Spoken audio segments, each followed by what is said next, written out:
নমস্কার বন্ধুরা, কেমন আছো তোমরা সবাই? আশা করছি ভালোই আছো। আমি আজকে একটা অন্যরকম ভিডিও ছাড়লাম, দেখো তোমাদের কেমন লাগে।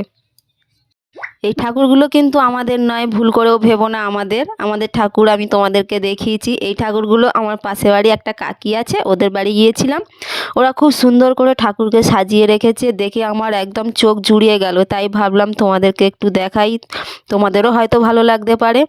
দেখো, পাশে লক্ষ্মী ঠাকুর আছে, কার্তিক ঠাকুর আছে, কালী ঠাকুর আছে, আর সব থেকে বড় কথা, আর আমাদের মহাদেবটা দেখো কি সুন্দর উজ্জ্বলভাবে বসে আছে। সব মিলিয়ে যেন একদম অপরূপ সুন্দর। দেখো তোমাদের কেমন লাগে। আর যদি কারোর একটুও ভালো লাগে থাকে তাহলে তাহলে আমার পাশে থেকে যাবে, আর ভিডিওটি বেশি বেশি করে শেয়ার করবে। আর কিছু বলার নেই, তোমরা দেখতে থাকো।